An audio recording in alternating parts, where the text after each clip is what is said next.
बहुत बहुत स्वागत है दोस्तों आप सबका आपके अपने चैनल पर। जैसा कि इस वीडियो का थंबनेल आप देख चुके हैं और कई लोगों के, जिसमें से हो सकता है आप भी शामिल हो, उन लोगों के ग्रह सूर्य से अस्त मिलते हैं। कितने ग्रह अस्त हो सकते हैं इसकी कैलकुलेशन नहीं, लेकिन 1, 2, 3, 4, 5, 6 सभी ग्रह अस्त हो सकते हैं। हालांकि इसे समझ लें, सूर्य से हमारे जो भी 7 प्लैनेट्स हैं, राहु और केतु को छोड़कर सूर्य से वो सभी अस्त हो सकते हैं। जैसे ही सूर्य के नज़दीक आएंगे उनमें अस्त होने का जो प्रॉब्लम है, अस्त होने की जो समस्या है वो प्रारंभ हो जाती है। राहु केतु छाया ग्रह है, इसलिए उन पर अस्त होने का कोई भी असर कभी भी नहीं होता। तो दोस्तों, इस अस्त होने की डिग्रीज जो है, यानी कि डिस्टेंस जो है, वो सबका अलग अलग है। किसी ग्रह का 10 डिग्री, किसी का 9 डिग्री, किसी का 12-13 डिग्री, किसी का 15 से किसी का 17, इस प्रकार से सबकी अलग अलग डिग्री है। वो आप डिस्क्रिप्शन में चेक कर लीजिए कि कौन सा ग्रह कितने डिग्री पर अस्त हो जाता है। और अगर एक ही भाव में वो डिफरेंस आ रहा है तो भी ठीक है। अगर आगे पीछे के घरों में भी सूर्य और जो भी ग्रह है उसका डिग्री वाइज अंतर उस लेवल पर आता है तो फिर अस्त माना जाएगा। यानी मान लीजिए 5वें घर में सूर्य देव हो और 6ठे घर में शुक्र देव हो। 5वें घर में हम मान लें किसी भी लगन कुंडली में अगर 5वें घर में सूर्य देव 28 डिग्री के हो और 6ठे घर में शुक्र देव अगर 3 डिग्री के हो, तो इसको क्रमशः 5 डिग्री का अंतर मान करके इसको अस्त की श्रेणी में रखा जाएगा। ये अस्त की श्रेणी धीरे धीरे कमज़ोर होती जाएगी जितना ये ग्रह का डिफरेंस बढ़ता जाएगा, यानी डिग्री का डिफरेंस बढ़ता जाएगा। ये सब आप बदली बाती जान चुके हैं। सिर्फ एक शॉर्ट में आपको ये सूचना करना था कि इस प्रकार से अस्त होना होता है। बात यह है, आज का मुद्दा ये है कि कई बार हम ये सोचते हैं कि हमारा फला ग्रह मारक है, क्योंकि हम 1 से लेकर 12 तक जो भी हमारी कुंडली है, जो भी लग्न की हमारी कुंडली है, उसमें कुछ न कुछ ग्रह मारक होंगे, कुछ न कुछ ग्रह योग कारक होंगे, कुछ न कुछ ग्रह सम भी होंगे। या जैसी भी कुंडली वैसी परिस्थितियां और उसके अनुसार से उनका वर्गीकरण होना निश्चित है, तय है कि वो ग्रह हमारे लिए क्या रोल प्ले करेगा, क्या हमारे लिए भूमिका निभाएगा। तो ये जो सिंपल सी चीज़ है, इसे इस प्रकार से समझा जा सकता है कि लगन कोई सा भी हो, कुछ न कुछ ग्रह मारक होंगे, और अगर उन मारक ग्रहों में से कोई ग्रह अस्त हो गया तो कई बार हम बड़े खुश हो जाते हैं कि चलो ये तो ग्रह मारक है, इसकी दशा आएगी तो हमको बहुत बड़ा नुकसान नहीं पहुंचाएगी, बल्कि नुकसान होगा ही नहीं। तो क्या ये ज्योतिष विज्ञान की दृष्टि से सोचना बहुत अच्छी बात है, मतलब बहुत फायदे की बात है, या यूँ कहूँ कि इसमें खुश होने का क्या पॉइंट है? तो दोस्तों, अगर मैं आधुनिक ज्योतिष विज्ञान की बात करूं, या मैं मेरा मत रखूं, या पाराशर ज्योतिष सिद्धांत को मैं आपको सामने रखूं, तो इसके अंदर कोई खुशी की बात नहीं है कि कोई ग्रह हमारा अस्त हो गया, भले ही वो हमारा दुश्मन ग्रह है, भले ही वो इस लगन का अति शत्रु है। ये हमारे लिए कहीं से भी खुशी की बात नहीं हुई। चलिए शुरू करते हैं। सबसे पहले नंबर पर सूर्य से लेके शनि तक सबके अस्त होने पर क्या विपरीत प्रभाव देखने को मिलेंगे। यानी हम जो सोच रहे हैं कि हाँ ये ग्रह अस्त हो गया, बहुत खुशी की बात है, लेकिन क्या वो नुकसान देगा, क्या वो फायदा देगा, या क्या स्थिति बनेगी, तो वो आप खुद समझ सकते हैं। तो सूर्य सबसे पहले नंबर पर है और वो अस्त करने वाला है। इसके बाद जो आएंगे वो सब अस्त होने वाले हैं। तो सूर्य के बाद चंद्रमा की मैं बात करूं, चंद्रमा का अस्त होना कुंडली के अंदर सर्वाधिक सबसे बड़ा दोष माना जाता है, या यूँ कहूँ कि सबसे बड़ी समस्याओं में से एक है। क्योंकि ये कब अस्त होगा, तो उसकी एक सिंपल कैलकुलेशन है। अमावस्या के दिन अगर किसी का जन्म हुआ है, 1 दिन पहले हुआ है, 1 दिन बाद हुआ है, तो सूर्य और चंद्रमा की जो डिग्री है वो लगभग इतनी नज़दीक होती है कि चंद्रदेव उससे अस्त हो जाते हैं। अब अस्त हो जाने का क्या मतलब है? तो सिंपल सी चीज़ ये हुई कि मन का भटकना, मन नहीं लगना, निर्णय शक्ति कमज़ोर हो जाना, बात बात पे भावुक हो जाना, या किसी बात को तवज्जो ही ना देना। यानी बहुत अच्छी भावनाएं होंगी या फिर बहुत ज़्यादा ही कमज़ोर भावनात्मक रूप से व्यक्ति हो जाएगा। और ज़्यादा इमोशनल होना या बिल्कुल इमोशनल नहीं होना, ये दोनों ही बातें अपनी जगह पर एक जैसी है, यानी कि नुकसान लगभग बराबर सा है। तो ये जो चीज़ें मैं बता रहा हूँ, ये अगर किसी व्यक्ति में पाई जाएंगी तो भले ही उसके पास कितनी ही दौलत हो, भले ही उसके पास कितना ही अच्छा परिवार हो, भले ही कितने अच्छे दोस्त हो, या लाइफ में सब कुछ क्यों ना हो, लेकिन मन नहीं है तो कुछ भी नहीं है। मैंने अपने वीडियो में अक्सर एक बात बताई है कि मन के हारे हार है और मन के जीते ही जीत है। आप में से बहुत से लोग जानते होंगे, बहुत से लोगों ने इस लाइन को अपने जीवन का हिस्सा बना लिया है कि हाँ, ये अगर ठीक हो जाए तो बहुत सारी समस्याओं को हम जरूर से सुलझा लेंगे। तो ये स्थिति मन से रिलेटेड है। अगर ये गड़बड़ हो गई तो ये सभी प्रकार से गड़बड़ हो गई। चलिए जान लेते हैं, अगर ऐसी स्थिति में मेष लगन वालों की बात करूं तो मेष लगन में आप जानते हैं चौथे घर का मालिक चंद्रमा होता है, यानी कि सुख सुविधा, मकान, गाड़ी, ऐश्वर्य, माता से प्रेम, माता का जो लाभ मिलना है, माता को हम लाभ पहुंचाएंगे, वो सब कुछ चीज़ें, समाज में सम्मान होगा कि नहीं होगा, ये सब कुछ हमें इसी से मिलेगा। अगर मेष लगन में चंद्रमास्त हो गए तो निश्चित तौर पर ये योग कारक ग्रह होते हैं यहाँ पर, तो ये नुकसान होगा ही होगा। लेकिन इसके विपरीत अगर मैं मानूं 10वां लगन लूं और 10वें लगन में अगर मैं मानूं कि भाई चंद्रमा अस्त हो गया तो हम इस लगन का कट्टर शत्रु, परम शत्रु अस्त हो गया, तो क्या लाभ मिलने वाला है दोस्तों? मन हर कुंडली के लिए एक जैसी कहानी कहता है, यानी चाहे आप किसी भी लगन हो, क्योंकि 12-24 घंटों में 12 लगन होंगे, चाहे दिन कोई सा भी हो, दिन, तिथि, तारीख कोई सी भी हो, एक दिन में 12 लगन आपको मिलने ही मिलने हैं। अगर उन 24 घंटों में 12 लगनों में अगर चंद्रमा अस्त है तो निश्चित है फिर वो कुंडली कोई सी भी हो, उस जातक को ये सब परेशानियां देखने को मिलेगी। और जिस भाव से ये संबंधित बात है उसके भी दुष्परिणाम देखने को मिलने वाले हैं।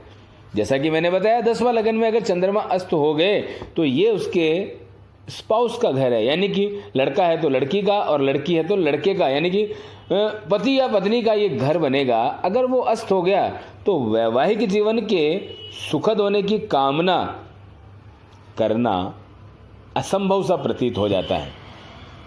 आप देख करके तुरंत कह सकते हैं कि हाँ, शादीशुदा जिंदगी में प्रॉब्लम आएगी, भले ही चंद्रमा की दशा आए उसमें वो बंदा परेशान हो नॉर्मल कंडीशन में, जब चंद्रमा अस्त ना हो तब। लेकिन चंद्रमा के अस्त होने पर तो ये सब कुछ ही कुल मिलाकर के सामने वाले के पास लड़ने के लिए हथियार ही ना हो तो उसका तो निश्चित तौर पर मरण तय है, यानी कि निश्चित तौर पर उसकी हानि, उसकी हार तय है।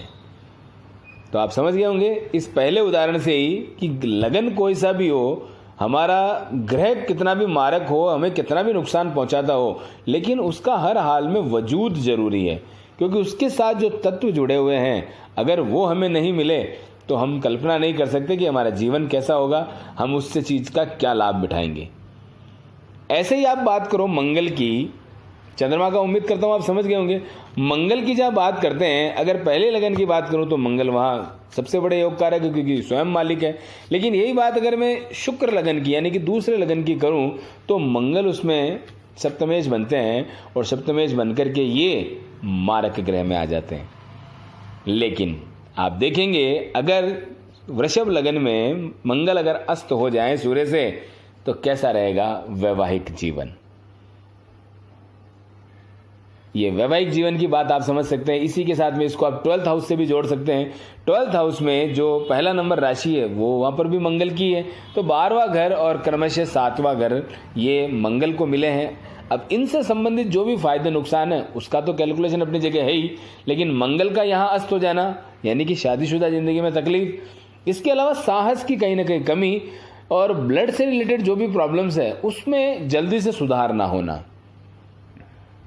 अगर बंदा किसी सरकारी नौकरी में जाना चाहता है जिसका कनेक्शन IAS या उनके स्टेट की जो भी सिविल सर्विसेज हैं या जो भी कलेक्टर और इस प्रकार के पोस्टेज हैं या कहीं ना कहीं राजनीति में कोई बड़ा बाहुबली जैसा पद चाहिए कि हाँ बिल्कुल ये लीडर है, यानी इसके दम पर सारी सरकार चल सकती है, यानी ये अपने कंधे पर पूरी सरकार ले जाने का मादा रखता हो, ऐसा कोई पोस्ट अगर वो मन में कल्पना भी करे पाने की तो कहीं ना कहीं आपको उसमें सदैव अड़चनें आती नजर आएगी।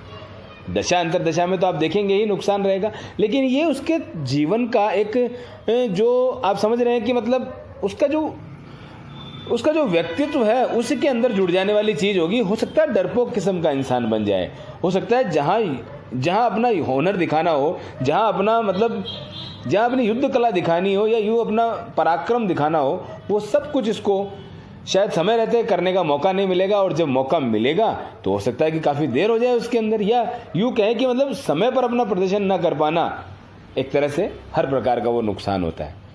इसी प्रकार से हर ग्रह से कुछ न कुछ जुड़ा हुआ है, वो आप हर लगन में चेक कर सकते हैं।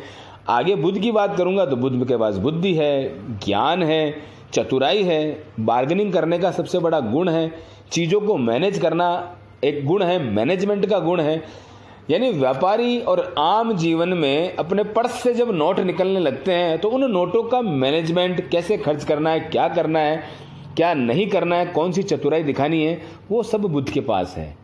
अगर वो बुध किसी भी लगन में अगर नुकसानदायक हो गए, अगर अस्त हो गए, तो उसके निश्चित तौर पर इन सब बातों पर फर्क पड़ने वाला है। यानी आप स्वयं समझ सकते हैं कि अस्त होने की कंडीशन में नुकसान ही होगा, क्योंकि वो सब इन चीज़ों का लाभ नहीं ले पाएगा जो कि नेचुरल चीज़ें हैं। इसके बाद बात करें गुरु की, तो गुरु परिमार्जित ज्ञान है, आपका भाग्य है, आपके लिए पुत्र का कारक है, और लड़कियों के लिए इस पति का कारक है। बहुत सारी चीज़ें गुरु से जुड़ी हैं। बल्कि कुंडली में अगर आप देखो 9 के 9 ग्रहों में सबसे ज़्यादा जो कारकत्व है, सबसे ज़्यादा जो चीज़ें हैं वो गुरु को प्रदान की गई है। ये गुरु अगर गड़बड़ हुए या गुरु अस्त हुए तो निश्चित तौर पर इन सब चीज़ों में देखने में कमी आएगी, फिर चाहे लगन कोई सा भी हो। यानी शारीरिक और मानसिक, या यूँ कहूँ कि ग्रह जो हमें दे सकता है वो सारे तत्व अगर नहीं देगा तो फिर हम उन चीज़ों का लाभ कैसे लेंगे।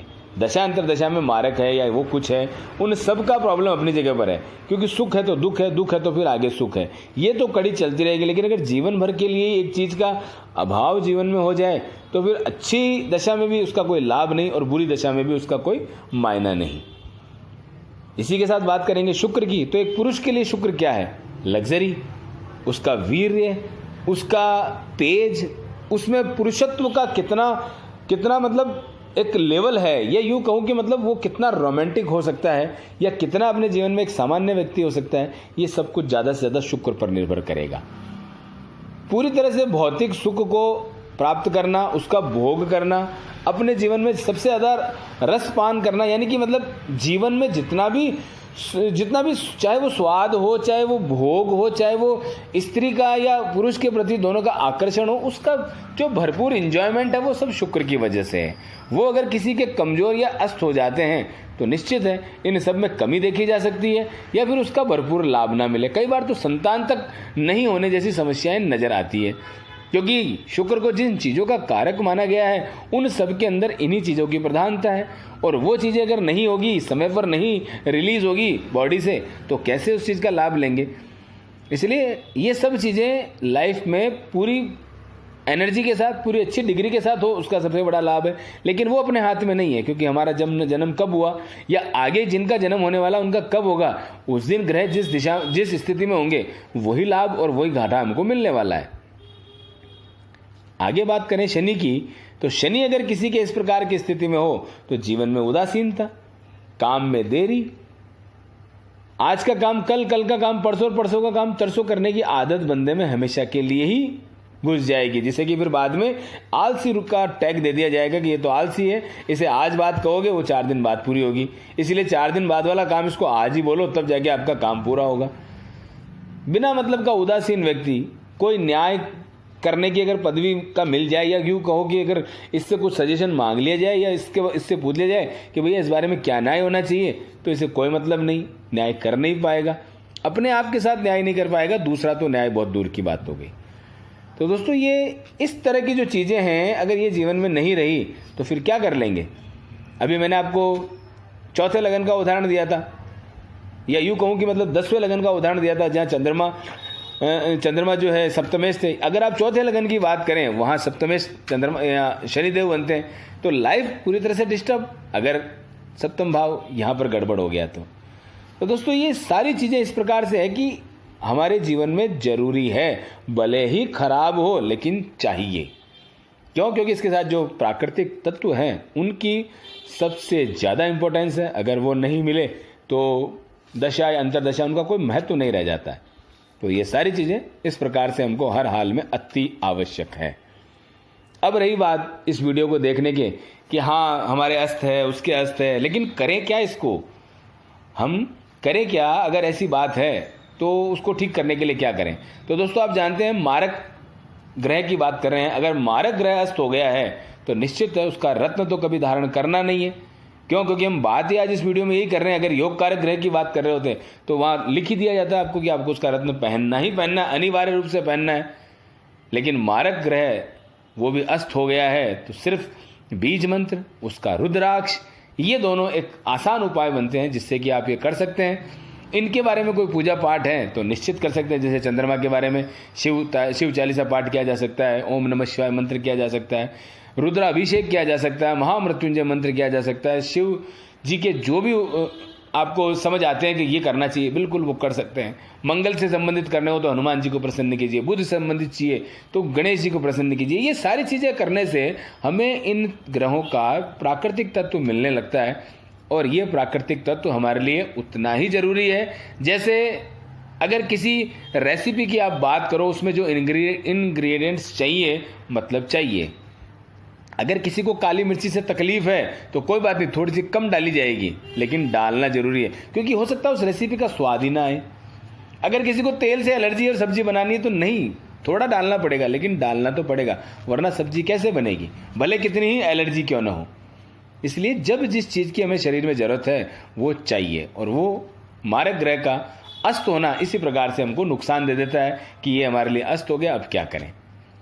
हालांकि जीवन में मैं नहीं कहता कि आपकी शायद पूरी लाइफ डिस्टर्ब हो जाए या ऐसा हो जाए वैसा हो जाए, नहीं, लेकिन जहाँ जिस चीज़ की ज़रूरत है वहाँ का अगर अभाव हमें देखने को मिल रहा है तो फिर ये कहीं से अच्छी बात नहीं। तो दोस्तों ये वीडियो उम्मीद करता हूँ आपको समझ आया होगा। काफ़ी पहले मैंने इसके लिए कम्युनिटी में पोस्ट किया था, लेकिन समय के अभाव के कारण बना नहीं पाया। आज लगा मुझे कि हाँ इस टॉपिक को कवर करना ही था आप लोगों को, क्योंकि पिछले कुछ दिनों में कुछ लोग इसी प्रकार की थोड़ी जिद कर बैठे कि सर मारक ग्रह है लेकिन अस्त हो गया, आप तो रत्न के बारे में बोलो। अरे भैया नहीं पहन सकते, वरना दूसरे नुकसान चालू हो जाएंगे। और कुछ ने करके देखा भी ऐसा, बाद में उन्हें पछतावा हुआ कि हाँ सर आप सही कह रहे थे।